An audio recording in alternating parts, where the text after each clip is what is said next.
नमस्कार, one page YouTube channel में आपका स्वागत है। आज सुनिए मुंशी प्रेमचंद की लिखी कहानी स्वर्ग की देवी। भाग्य की बात। शादी विवाह में आदमी का क्या अख्तियार, जिससे ईश्वर ने या उनके नायबों ब्राह्मणों ने तय कर दी, उससे हो गई।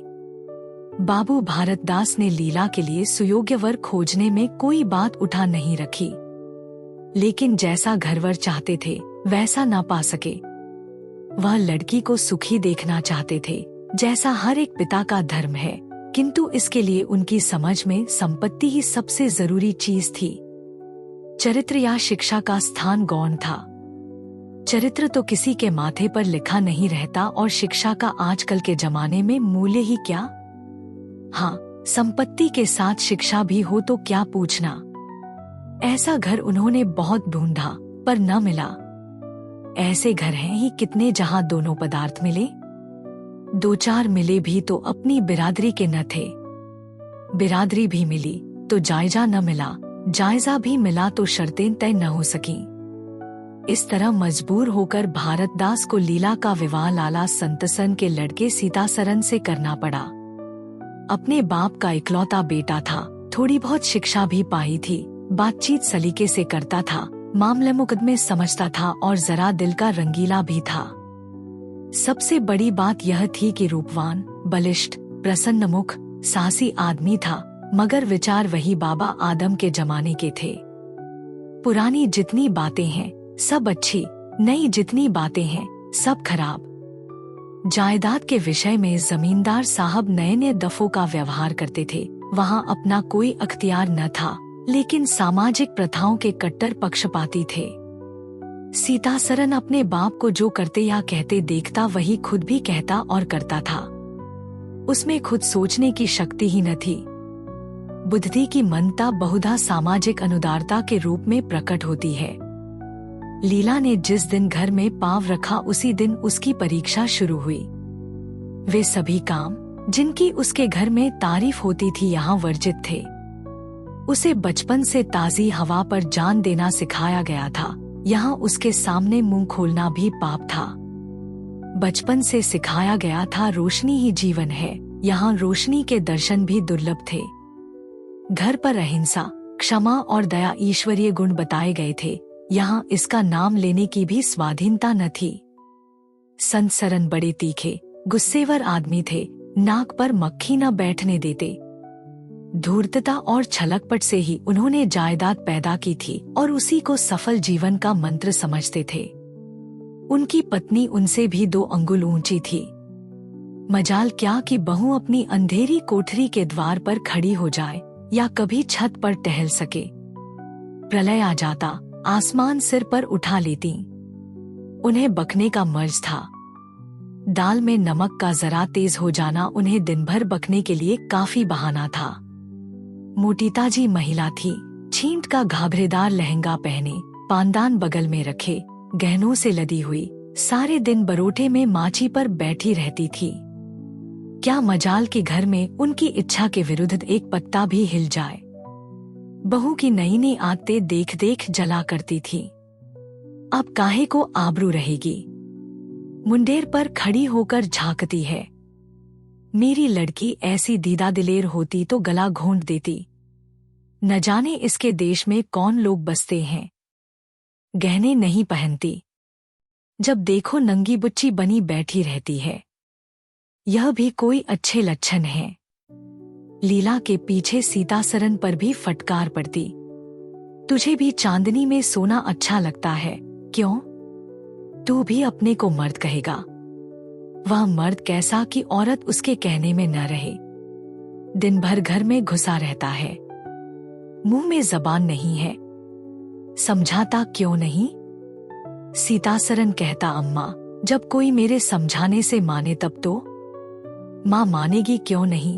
तू मर्द है कि नहीं? मर्द वह चाहिए कि कड़ी निगाह से देखे तो औरत कांप उठे। सीतासरन तुम तो समझाती ही रहती हो। माँ मेरी उसे क्या परवाह। समझती होगी बुढ़िया 4 दिन में मर जाएगी, तब मैं मालकिन हो ही जाऊंगी। सीतासरन तो मैं भी तो उसकी बातों का जवाब नहीं दे पाता। देखती नहीं हो कितनी दुर्बल हो गई है। वह रंग ही नहीं रहा।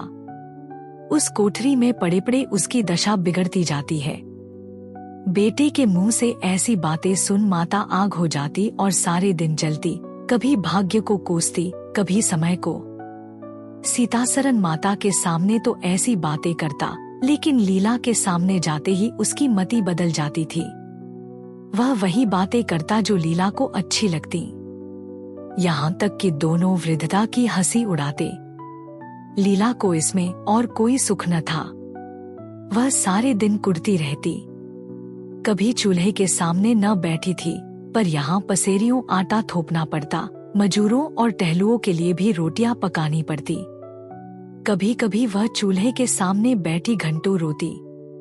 यह बात न थी कि यह लोग कोई महाराज रसोइया न रख सकते हों, पर घर की पुरानी प्रथा यही थी कि बहू खाना पकाए और उस प्रथा को निभाना जरूरी था। सीतासरन को देखकर लीला का संतप्त हृदय एक क्षण के लिए शांत हो जाता था। गर्मी के दिन थे और संध्या का समय। बाहर हवा चलती, भीतर देह फूकती थी। लीला कोठरी में बैठी एक किताब देख रही थी कि सीतासरन ने आकर कहा, यहाँ तो बड़ी गर्मी है, बाहर बैठो। लीला, यह गर्मी उन तानों से अच्छी है जो अभी सुनने पड़ेंगे। सीतासरन आज अगर बोली तो मैं भी बिगड़ जाऊंगा। लीला, तब तो मेरा घर में रहना भी मुश्किल हो जाएगा। सीतासरन बला से अलग ही रहेंगे। लीला, मैं तो मर भी जाऊं तो भी अलग न रहूं। वह जो कुछ कहती सुनती हैं, अपनी समझ से मेरे भले ही के लिए कहती सुनती हैं। उन्हें मुझसे कुछ दुश्मनी थोड़े ही है। हाँ, हमें उनकी बातें अच्छी न लगे, यह दूसरी बात है। उन्होंने खुद वह सब कष्ट झेले हैं जो वह मुझे झेलवाना चाहती हैं। उनके स्वास्थ्य पर उन कष्टों का जरा भी असर नहीं पड़ा। वह इस 65 वर्ष की उम्र में मुझसे कहीं टांठी हैं। फिर उन्हें कैसे मालूम हो कि इन कष्टों से स्वास्थ्य बिगड़ सकता है।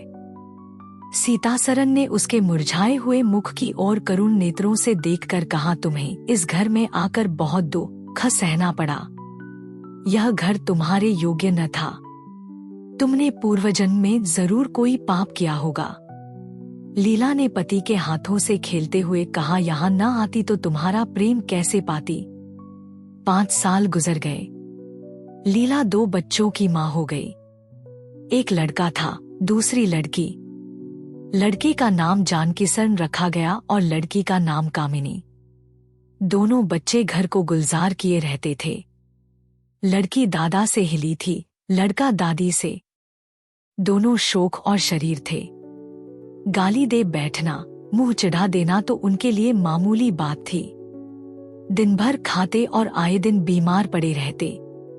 लीला ने खुद सभी कष्ट सह लिए थे, पर बच्चों में बुरी आदतों का पड़ना उसे बहुत बुरा मालूम होता था, किंतु उसकी कौन सुनता था। बच्चों की माता होकर उसकी अब गणना ही न रही थी। जो कुछ थे बच्चे थे, वह कुछ न थी। उसे किसी बच्चे को डांटने का भी अधिकार न था। सांस फाड़ खाती थी। सबसे बड़ी आपत्ति यह थी कि उसका स्वास्थ्य अब और भी खराब हो गया था। प्रसवकाल में उसे वे भी अत्याचार सहने पड़े जो अज्ञान, मूर्खता और अंधविश्वास ने सौर की रक्षा के लिए गढ़ रखे हैं। उस काल कोठरी में जहाँ हवा का गुजर था, न प्रकाश का न सफाई का, चारों ओर दुर्गंधा और सील और गंदगी भरी हुई थी। उसका कोमल शरीर सूख गया। एक बार जो कसर रह गई थी, वह दूसरी बार पूरी हो गई। चेहरा पीला पड़ गया, आंखें धांस गईं। ऐसा मालूम होता बदन में खून ही नहीं रहा, सूरत ही बदल गई। गर्मियों के दिन थे। एक तरफ आम पके, दूसरी तरफ खरबूजे। इन दोनों फलों की ऐसी अच्छी फसल पहले कभी न हुई थी। अब की इनमें इतनी मिठास न जाने कहां से आ गई थी कि कितना ही खाओ मन न भरे। संतसरन के इलाके से आम और खरबूजे के टोकरे भरे चले आते थे। सारा घर खूब उछल-उछल खाता था। बाबू साहब पुरानी हड्डी के आदमी थे। सवेरे 1 सैकड़े आमों का नाश्ता करते, फिर पसेरी भर खरबूजे चट कर जाते। मालकिन उनसे पीछे रहने वाली न थी। उन्होंने तो एक वक्त का भोजन ही बंद कर दिया। अनाज सड़ने वाली चीज नहीं, आज नहीं कल खर्च हो जाएगा। आम और खरबूजे तो एक दिन भी नहीं ठहर सकते। शुद्धनी थी और क्या। यूं ही हर साल दोनों चीजों की रेलपेल होती थी, पर किसी को कभी कोई शिकायत न होती थी। कभी पेट में गिरानी मालूम हुई तो हड़की फंकी मार ली। एक दिन बाबू संसरन के पेट में मीठा मीठा दर्द होने लगा। आपने उसकी परवाह न की, आम खाने बैठ गए। सैकड़ा पूरा करके उठे ही थे कि क्या हुई, गिर पड़े। फिर तो तिल तिल पर कै और दस्त होने लगे। हैजा हो गया। शहर के डॉक्टर बुलाए गए, लेकिन उनके आने के पहले ही बाबू साहब चल बसे थे। रोना पीटना मच गया। संध्या होते होते लाश घर से निकली। लोग दाहक्रिया करके आधी रात को लौटे तो मालकिन को भी कै और दस्त हो रहे थे। फिर दौड़ धूप शुरू हुई, लेकिन सूर्य निकलते निकलते वह भी सिधार गईं। स्त्री पुरुष जीवन पर्यंत एक दिन के लिए भी अलग न हुए थे। संसार से भी साथ ही साथ गए। सूर्यास्त के समय पति ने प्रस्थान किया, सूर्योदय के समय पत्नी ने। लेकिन मुसीबत का अभी अंत न हुआ था। लीला तो संस्कार की तैयारियों में लगी थी, मकान की सफाई की तरफ किसी ने ध्यान न दिया। तीसरे दिन दोनों बच्चे दादा दादी के लिए रोते रोते बैठके में जा पहुंचे। वहां एक आले पर खरबूजा कटा हुआ पड़ा था, 2-3 कलमी आम भी रखे थे। इन पर मक्खियां भिनक रही थी। जानकी ने एक तिपाई पर चढ़कर दोनों चीजें उतार ली और दोनों ने मिलकर खाईं। शाम होते होते दोनों को हैजा हो गया और दोनों माँ बाप को रोता छोड़ चल बसे। घर में अंधेरा हो गया। 3 दिन पहले जहाँ चारों तरफ चहल पहल थी, वहाँ अब सन्नाटा छाया हुआ था। किसी के रोने की आवाज भी सुनाई न देती थी। रोता ही कौन? लेदे के कुल 2 प्राणी रह गए थे और उन्हें रोने की सुधि न थी। लीला का स्वास्थ्य पहले भी कुछ अच्छा न था, अब तो वह और भी बेजान हो गई। उठने बैठने की शक्ति भी न रही। हरदम खोई सी रहती, न कपड़े लत्तों की सुधि थी, न खाने पीने की। उसे न घर से वास्ता था, न बाहर से। जहां बैठती वहीं बैठी रह जाती। महीनों कपड़े न बदलती, सिर में तेल न डालती। बच्चे ही उसके प्राणों के आधार थे। जब वही न रहे तो मरना और जीना बराबर था। रात दिन यही मनाया करती कि भगवान यहाँ से ले चलो। सुख दुख सब भुगत चुकी, अब सुख की लालसा नहीं है, लेकिन बुलाने से मौत किसी को आई है। सीतासरन भी पहले तो बहुत रोया धोया, यहाँ तक कि घर छोड़कर भाग जाता था। लेकिन ज्यों-ज्यों दिन गुजरते थे बच्चों का शोक उसके दिल से मिटता जाता था। संतान का दुख तो कुछ माता ही को होता है। धीरे धीरे उसका जी संभल गया। पहले की भांति मित्रों के साथ हंसी दिल्लगी होने लगी। यारों ने और भी चंग पर चढ़ाया। अब घर का मालिक था, जो चाहे कर सकता था। कोई उसका हाथ रोकने वाला न था। सैरसपाटे करने लगा। कहाँ तो लीला को रोते देख उसकी आंखें सजल हो जाती थीं, कहाँ अब उसे उदास और शोकमग्न देखकर झुंझला उठता।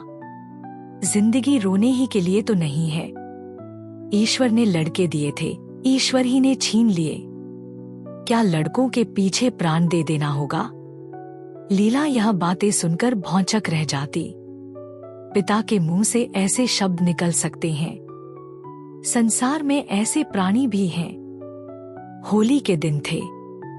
मर्दाने में गाना बजाना हो रहा था।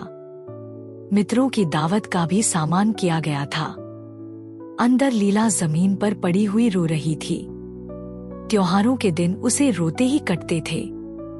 आज बच्चे होते तो अच्छे अच्छे कपड़े पहने कैसे उछलते फिरते।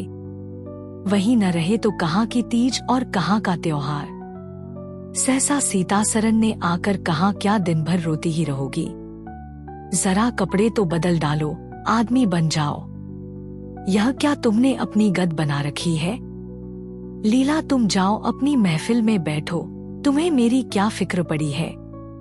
सीतासरन क्या दुनिया में और किसी के लड़के नहीं मरते? तुम्हारे ही सिर यह मुसीबत आई है। लीला, यह बात कौन नहीं जानता, अपना अपना दिल ही तो है, उस पर किसी का बस है। सीतासरन, मेरे साथ भी तो तुम्हारा कुछर कर्तव्य है। लीला ने कुतूहल से पति को देखा, मानो उसका आशय नहीं समझी। फिर मुंह फेरकर रोने लगी। सीतासरन, मैं अब इस मनहूसत का अंत कर देना चाहता हूँ। अगर तुम्हारा अपने दिल पर काबू नहीं है तो मेरा भी अपने दिल पर काबू नहीं है। मैं अब जिंदगी भर मातम नहीं मना सकता। लीला, तुम रागरंग मनाते हो, मैं तुम्हें मना तो नहीं करती। मैं रोती हूँ तो क्यों रोने नहीं देते? सीतासरन, मेरा घर रोने के लिए नहीं है। लीला, अच्छी बात है, तुम्हारे घर में न रोऊंगी।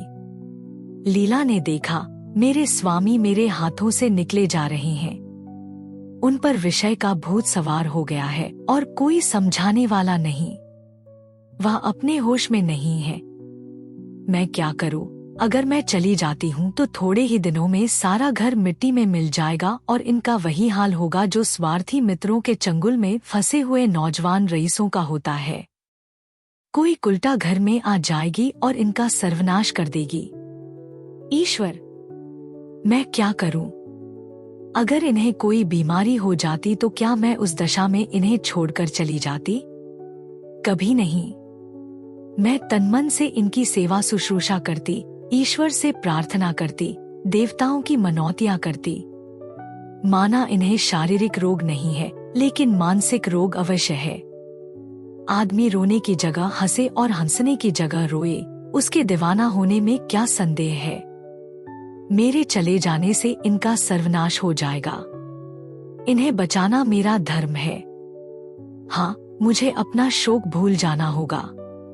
रोऊंगी, रोना तो तकदीर में लिखा ही है, रोऊंगी, लेकिन हंस हंस कर अपने भाग्य से लड़ूंगी। जो जाते रहे उनके नाम को रोने के सिवा और कर ही क्या सकती हूँ, लेकिन जो है उसे न जाने दूंगी। ए टूटे हुए हृदय, आज तेरे टुकड़ों को जमा करके एक समाधि बनाऊं और अपने शोक को उसके हवाले कर दूं। ओ रोने वाली आंखें, आओ मेरे आंसुओं को अपनी विहंसित छटा में छिपा लो। आओ मेरे आभूषणों, मैंने बहुत दिनों तक तुम्हारा अपमान किया, मेरा अपराध क्षमा करो। तुम मेरे भले दिनों के साथी हो, तुमने मेरे साथ बहुत विहार किए हैं। अब इस संकट में मेरा साथ दो, मगर दगा न करना, मेरे भेदों को छिपाए रखना। लीला सारी रात बैठी अपने मन से यही बातें करती रही। उधर मर्दाने में धमाचौकड़ी मची हुई थी। सीतासरन नशे में चूर कभी गाता था, कभी तालियां बजाता था। उसके मित्र लोग भी उसी रंग में रंगे हुए थे। मालूम होता था इनके लिए भोगविलास के सिवा और कोई काम नहीं है।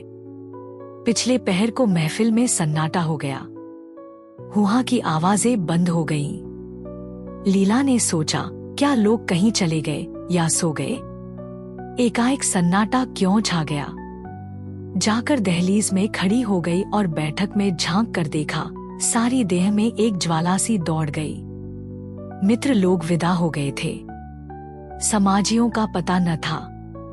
केवल एक रमणी मसन पर लेटी हुई थी और सीतासरन उसके सामने झुका हुआ उससे बहुत धीरे धीरे बातें कर रहा था। दोनों के चेहरों और आँखों से उनके मन के भाव साफ झलक रहे थे। एक की आँखों में अनुराग था, दूसरी की आँखों में कटाक्ष। एक भोला भाला हृदय एक मायाविनी रमणी के हाथों लुटा जाता था। लीला की संपत्ति को उसकी आँखों के सामने एक छलिनी चुराए लिए जाती थी। लीला को ऐसा क्रोध आया कि इसी समय चलकर इस कुलटा को आड़े हाथों लूं, ऐसा दुत्कारो कि वह भी याद करे, खड़े खड़े निकाल दूं। वह पत्नी भाव जो बहुत दिनों से सो रहा था, जाग उठा और उसे विकल करने लगा, पर उसने जब्त किया। वेग से दौड़ती हुई तृष्णाएं अकस्मात न रोकी जा सकती थी। वह उल्टे पांव भीतर लौट आई और मन को शांत करके सोचने लगी, वह रूपरंग में, हाव भाव में, नखेतिल्ले में उस दुष्टा की बराबरी नहीं कर सकती। बिल्कुल चांद का टुकड़ा है, अंग अंग में स्फूर्ति भरी हुई है, पोरपोर में मत झलक रहा है। उसकी आंखों में कितनी तृष्णा है, तृष्णा नहीं बल्कि ज्वाला। लीला उसी वक्त आईने के सामने गई। आज कई महीनों के बाद उसने आईने में अपनी सूरत देखी। उसके मुख से एक आह निकल गई। शोक ने उसकी काया पलट कर दी थी। उस रमणी के सामने वह ऐसी लगती थी जैसे गुलाब के सामने जूही का फूल। सीतासरन का खुमार शाम को टूटा। आंखें खुली तो सामने लीला को खड़ी मुस्कराते देखा। उसकी अनोखी छवि आंखों में समा गई। ऐसे खुश हुए मानो बहुत दिनों के वियोग के बाद उससे भेंट हुई हो।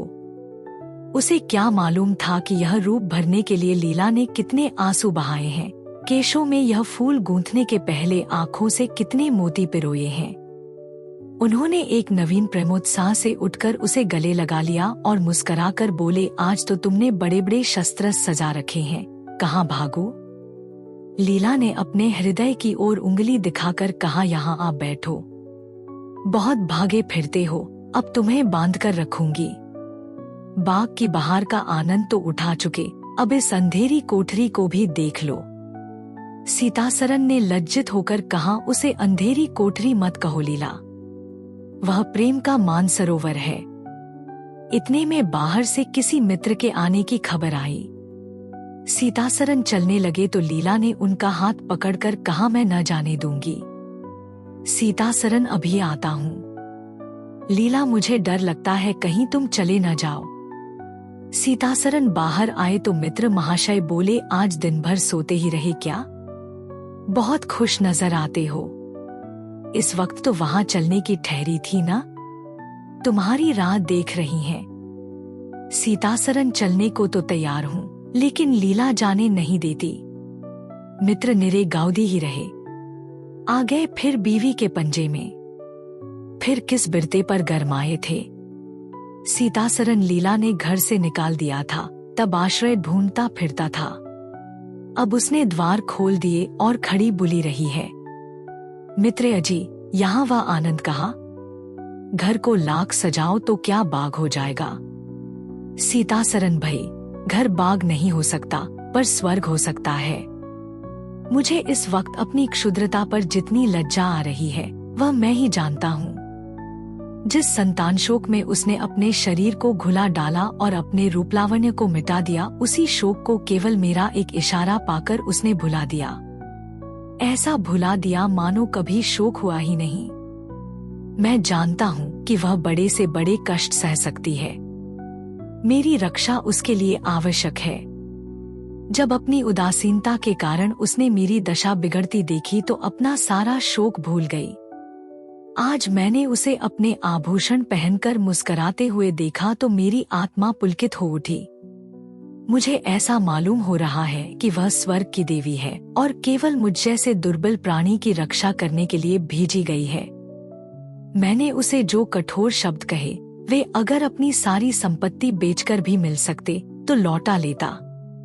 लीला वास्तव में स्वर्ग की देवी है। अगर आपको यह कहानी पसंद आई तो सब्सक्राइब करें और बेल आइकन दबाएं। अपने सुझाव कमेंट बॉक्स में बताएं। अगली कहानी तक शब्दों की दुनिया में डूबे रहे। धन्यवाद।